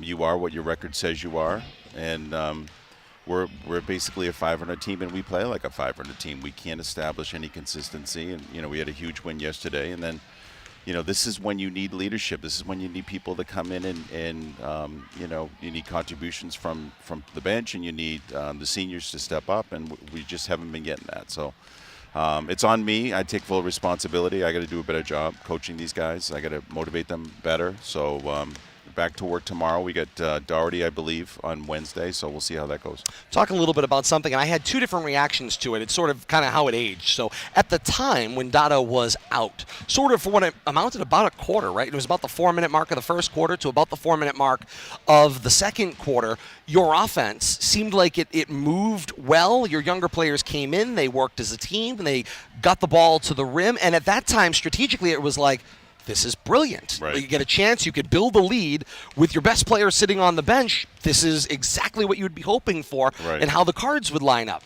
Now, how that analysis aged as we went into the second half was sort of where I think the difficulty was, because, of course, you're then looking at it, and I'm sitting there going, there's diagnosis-wise a real problem when your offense moved better with your star player on the bench than with your star player on the floor. And that's where I think it's hard to sort of figure out the Jekyll and Hyde of this team. Right, and that has also been a reoccurring problem. We're just, Jay holds the ball. We don't execute when we should execute. Guys are unsure. So I don't have the explanation. I'm proud of the young kids for stepping up, and maybe we can learn something from tonight and use it on Wednesday and try to get better. And that is sort of the situation you're in. So obviously the CMADA tournament is sort of by the wayside. You'll play one more regular season game essentially against Doherty. Yep. Then you go into the lottery seemingly on Thursday. You were 23rd coming into today. Likely you were going on the road. Today, if the tournament had started, you were going to Pope Francis in West Springfield was where your opening round game was. Expect that to slide a little bit here, potentially going into the draw, depending on what happens on Wednesday. So you face a lot of open-ended things, and I have to imagine there's a certain point, both for the players and for yourself and the coaching staff, where it's difficult to think that the world was your oyster in the first half of the year. Right. You had literally all the control in the world of where things were going. And, I mean, the word, I guess, is underperformed. Just underperformed the talent that certainly we all can see and know exists. And it's just got to be hard. It's got to be frustrating on all ends to try to battle out of that. Yeah, it's extremely frustrating, and we do have a really tough schedule, so the teams have really brought out the best and the worst in us, and you're seeing that. We've through 19 games, we haven't put a full game together. We haven't played 2 really good halves. And all I can say is we work hard. We're trying to do our best, and it's just the inconsistency is killing us, Away from all of this, as we look ahead to the years ahead, and of course we're all learning how to cope with a statewide schedule and a Central Mass schedule, and trying to build those sort of to work together. As you sort of assess how this is all kind of piecing together, when you were building a statewide schedule, hence the reason Bedford and Haver were on your schedule, and then there's sort of this Venn diagram of a tournament that comes in the middle of it and forces you to have to move pieces around. How do you think the schedules will evolve in building your schedule going ahead? Will it be trying maybe to more front load some of these games to leave room on the back end, or will it be going the Wachusett route, which on the boys and girls side both elected not to be involved in this tournament? Yeah, and now I'm seeing why that may be a good idea. Having so many games and such close perimeters to each other, it's hard, especially when you're not especially deep and you don't play 10 or 11 guys. So this Central Mass tournament thing, I don't know if it's gonna stick around. You're seeing more and more teams opt out for other things, spacing things out. I do think you're going to see teams that have a weaker schedule. They're going to try to load up with tougher schedules, because the harder your schedule, the higher your power ranking. You see teams that are 15-4 or 13-3, and they're ranked 45 in the state because their schedule is so weak. Like South and Fitchburg are below us in the power rankings because of the schedule. So what doesn't kill you makes you stronger, and you gotta think at some point this is going to be. This is going to make us better as we get ready for our postseason run. As the postseasons get it together, people gain more experience with building a schedule around all of this. I imagine things will continue to change. The world of flux continues in the years ahead. And I'll throw the vacation week in there now. You'd say 10, 15, 20 years ago, nobody would think anything about vacation week scheduling, and games were just presumed to be there. It's not really how things are for February and April vacation now, in both the winter and spring season. Right. Everything is kind of backloaded, and and I'm sure if you polled the coaches, they wouldn't be thrilled about it. So maybe they'll make some adjustments to it. We'll see. And the world ahead, Coach. Good luck on Wednesday, and then the draw on Thursday. We will see you in the weeks ahead. Continuing here on RFM 6154 South. Tops Leominster here tonight. Kate will rejoin me for a final word as we sort of look ahead to where things will go for this Leominster squad. And Doherty is the answer for Wednesday, and then it's what does the lottery give them? We didn't exactly get to it off the top of the broadcast, but you heard me talking a little bit with Coach there. Leominster was at 23. This numbers were as of February 17th. They have not been updated to this point, but I expect an update will come tomorrow, as Tuesdays and Fridays have been pretty consistently coming out of MIA headquarters for these power ratings, and Leominster was 23rd as of last Friday at a 9-8 record. They have certainly improved that record, so expect those numbers to adjust a little bit, and then, of course, they might go forward and then backward, which is the hard part, and then still Doherty in front of them to go into the math, but they were going on the road. If everything began today, to Pope Francis of West Springfield, Kate, was where Leominster's draw would bring them if everything started today before all of this. And that's, of course, where we are. And you could hear it from Coach Gretschfield between the trying to motivate your players, figure out sort of the Jekyll and Hyde is the phrase you've used, and then also trying to figure out how to make all of this work together administratively. There are a lot more problems for coaching staffs and athletic directors than there were 25 years ago. 25 years ago, pretty easy to understand. You played a 20-game schedule, you hit 500. You go to the playoffs. You played Central played West. Winner of Central West played the winner of North South. There's your state championship. It was very easy to understand. Now there's math and strength of schedule and yada, yada, I do yada. understand the gripe coming out of Eastern Mass with the Central West versus North South. It's a lot more difficult for a North and South team.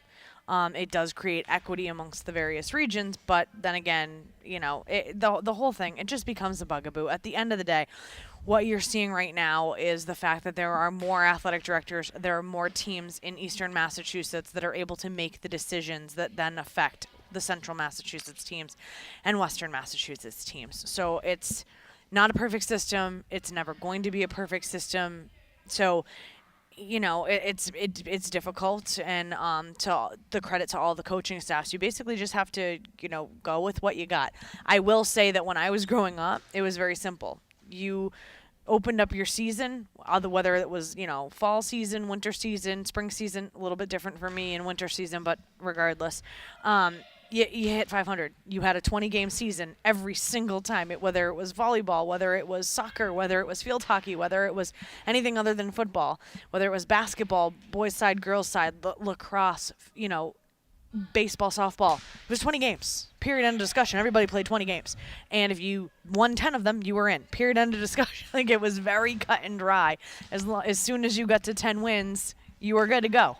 That is not the case anymore, for better, for worse. It's kind of like new math. You can't just do math. You're going to put the squares and the squigglies and... Well, and to the point you make about, of course, there is a larger voting block that is east of 495. The reality, if you looked at that vote, held back, and we're watching how that vote ages, okay? The ADs in Central and West also voted for this. Yeah. So it was not like the vote was split and was narrow, East versus Central West. It was a majority that moved it forward. You might even argue, I don't remember the exact number, a supermajority moved it forward, which meant that all three sections of the state moved it forward. It's the brainchild of the Central Massachusetts Athletic Director. So it is. The difficulty becomes as follows. You've got large schools, you've got small schools, you've got urban schools, you've got rural schools, you've got regional schools, you've got vocational schools, you've got schools of 4,000 people, you have schools with 200 people. And right now, because they're all part of the MIAA membership and the MIAA governs the postseason for all of those schools, you are at the mercy of that juggernaut. And right now, you have a situation where it favors a certain region of the country. Of the country, Fact. Of the state. Yes. And so when you have, the sass of somebody like Tom Flanagan, who I love, who we adore, and he says, we're gearing up for the Eastern Mass Invitational, I certainly see his point. Central Mass and Western Mass are not going to be equally represented in that playoff schedule because there are far fewer teams out here, and it is what it is. There's not a perfect system because we don't have a perfect setup, and we don't have, even the NCAA, which has, a situation where they're dealing with smaller schools, larger schools, and they deal with things. That's clearly not a perfect system. So you can't tell me what a perfect system is. Nobody's invented it yet, and right now it is what it is. This is what we deal with. At least we're not in Western Mass. The hard part, to the Tom Flanagan's point, I think, I won't put words in his mouth, but I get sort of where he's coming from, is that aside from a Worcester North, who right now seems like they are maybe a once-in-a-generation talent type team, it is very hard to see the Central or Western team that will be a compelling factor in this system going into this postseason. Correct. That's the hard part. In any sport, in any system, yes, I agree. But it's all in the name of equity, and that is, equity is the word du jour right now, and so that's what these coaches have to put up with. They have to deal with it because they're equity. Indeed, they do. And I'll just get your thoughts on this. Let's take us out of the statewide, come into the region for a moment, and talk about what Coach said, because I agree with him. There are more coaches this year that have opted out, ADs that have opted out of these tournaments in this Central Mass tournament. The return of the Clark tournament certainly played into that. The Clark tournament was not part of the situation the last couple of years. It had taken time off during the COVID pandemic and then did not reemerge for a couple of years. And now teams are either going to play in the Clark tournament or choosing to play elsewhere. Yeah. And I have to imagine, again, if you hit them with truth serum and you said, Coach Crutchfield, let's go back and think preseason, what would you do with this schedule? Here's how things are going to play out. You would say, you know what? Thanks, but no thanks, CMADA tournament. I'd really rather not be involved. The math helps me playing Bedford and losing, playing Haverhill and winning. Yes. That math is better. My team isn't as spent to end up having to play these 2 extra games. And, 23rd's not great, assuming everything plays out the way it did. But it's better than likely where you are heading, which is either toward 32 if you can keep your record above 500, or if Leominster slips to 500, they're going to fall below 32, and they are going to play in a play-in game and then face a long road ahead in the statewide tournament once it comes down. You have, and let's make no mistake about it. We're both educators, and so when you see a varsity level coach, particularly one as dedicated as Coach Crutchfield, these coaches pore over these numbers. Sure. They pore over them day in and day out. We come out here and we will very often get the coach speak of, we're going to take it one game at a time. We're on to Cincinnati. We're only talking about, what this is. But Sure. make no mistake about it. They are poring over these numbers every week. And so when you see a move on the Wachusett boys and girls side in D1, you can bet your bottom dollar if Jay Costa was not the athletic director of Shrewsbury, Shrewsbury would not be in the CMADA tournament. Why is Shrewsbury in the CMADA tournament? Because their athletic director is basically in charge of putting it together. But if you take a look at the Wachusetts of the world, Or at least he has been in years past. he has been in years past, but he is incredibly influential within that Central Mass athletic director contingent. And neither of his teams are really on the winning end of things. But you can bet if his teams were in the position that Wachusett was, or even in the position that Leominster's boys and girls are in, you have to take a moment and you have to consider it. You have to, especially considering Shrewsbury's in Division I and Wachusett is in Division I. The vast majority of Central Mass is not there. They can't help you. It's not a situation of whether or not they're a quality team or they're not. It's where are they in the mix statewide? Because if you take a look, I know you had D2 in front of you. I took a look at the D1 girls basketball power rankings, and in the top 8, Wachusett's listed 3rd. But in the top 8, they had the lowest opponent rating. If you're in Central or Western Mass, even if you try to build that schedule to look east, you're still playing some of Central or Western Mass, and your opponent rating is still not going to match up with the cream of the crop. And all they're doing is playing their same league games that they Correct. played all these years. And they're not past. having to work as hard as you are. Wachusett girls are going to New Hampshire to play games in order to beef up their schedule. And again, you take a look at it, and their opponent rating is the worst out of the top 8. That's why they're not in this tournament. They can't be in this tournament because their opponent rating, whether they win, even if they win, their opponent rating isn't going to keep them in the top 4. And Coach Crutchfield called my attention to something that I hadn't necessarily noticed before the start of today, and that was the fact that 2 of these teams that are in this Class A of the CMADA tournament, South and Fitchburg, they are both below Leominster. So Leominster was the 23 seed by last week's math, and South was 29th. Yeah. That means that 23 just lost to 29. They're going to go below 29. And Leominster is going to now sink. Mathematically because of. Yeah. Because you wanted to have. Because you played in this You tournament. wanted bragging rights for Central Mass. Okay, I understand that the draw, and I've played in Central Mass tournaments. Sure. You want to be the best in Central Mass, but the way that the playoff system is structured right now, it doesn't matter. You cannot hold on to the emotional or sentimental value because it's going to put you at the bottom of the bracket. And now, not only are you looking toward going to, a top 10 team, now you're looking at having to go play Mansfield or Malden Catholic for, having the privilege to go play one of them. The best you can hope for if you're in Central Mass is to hope that you land either against the 4 or the 7, which right now are Central Mass schools. Shepherd Hill was at the 4 and Neshoba at the 7 as of this math on the 17th of February.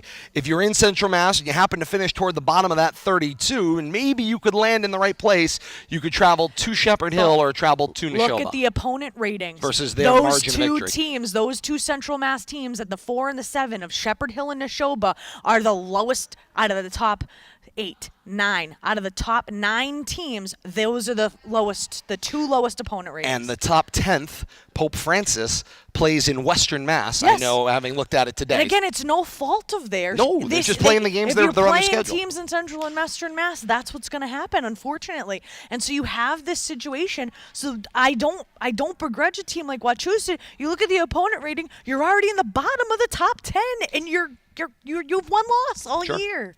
And I have been an advocate of this tournament and will continue to be an advocate of the idea of this tournament. It's just got to somehow, the statewide calculations have got to stop hurting teams who are willing to play in their region of the state. That's part of it. Leagues have to get obliterated. unfortunately. At least it's got to be part of the conversation. You have to force Eastern Mass teams to play Western and Central Mass teams. You have to during the regular season. Because if you're in Central Mass, you have to beg, borrow, and steal to go play teams out in Eastern Mass. And in a few years, I guarantee you in a few years, Central and Western Massachusetts athletic directors are going to try to pick up the phone and they're going to try to call East, and the answer is going to be no, because our opponent rating is going to tank. Click. End of conversation. If I'm an athletic director east of 495, I can see the math now after a couple of years. If it's a 978, 508, or Western Mass, and I'm getting a phone call from them, I'm not taking the call. Because it doesn't matter how quality your team is. It doesn't behoove you. Your opponent rating is in the tank in comparison to Eastern Mass. So the MIA, the MIAA doesn't necessarily govern it, but there has to be a situation in which, if we're truly talking about equity, leagues have to go, and you have to have, 4 games with Central Mass, 4 games with Western Mass, and unfortunately that means your entire schedule, you're traveling all over the place in the regular season. Or you have to redraft the idea of leagues the way we have known them for the last 30, 40 years. The way leagues are comprised today, the Midland Wachusett League, I think the best move that you could see, just based on what we've seen here, they would essentially need a merger with something like the Dual County League, who is nearby and on the 495 belt. You put those together, maybe mathematically you get somewhere. We should probably wrap this up. We're going to get kicked out. It's a vacation day. We got to go home. Indeed we do. But the conversation continues, and it's an important conversation that is occurring both behind closed doors and needs to happen more in public as well, both for members of the media as well as the community. Because and I'm sorry I keep butting in, but even what I did hear, what Coach mentioned, you're having to sit back and kind of, this is what happened this year. What do we have to do next year to change it? These coaches and these athletic directors are sitting back now. Now all of a sudden you're seeing people opting out of things. You're seeing people say no. And it's very, very interesting to see these teams, these groups say no, and there's just going to be more of it. They're just going to say no. And that is where we are, state of the union, if you will, of high school athletics. State of the union is strong. In 2022-2023. At this time, we report, you decide. That's the big key here on RFM. When you want live coverage, Facebook, YouTube, or Twitch is the place to get it. Our action live on those platforms, as well as our schedule and some of the amalgamation of the best in reporting from all the various sources that are out there on Twitter. We try to bring them all to one place, and that is at Media Rivalry on Twitter. Same as we said for our upcoming schedule. Any schedule changes and additions will be posted on our Twitter account coming up later on this week based on how the next few days matriculate. So you can follow, and subscribe today. When the action goes live here on RFM, it finds you on your favorite social media platform on your social media device of choice. Thank you so very much for being a part of our action here today from the gym at Leominster High School, where once again the 6 seed South downs the 3 seed Leominster by a 61-54 score in the in-season Central Mass Athletic Directors Central Massachusetts Class A tournament. South will move on, play the second seed, Neshoba, the top seed on this side of the bracket, second seed Neshoba, on Wednesday, 7 p.m. at Neshoba. For Kate Robbins and Bill Thomas on assignment, I am Todd Robbins, saying thank you so very much for joining us, and until later this week, we say so long, everybody.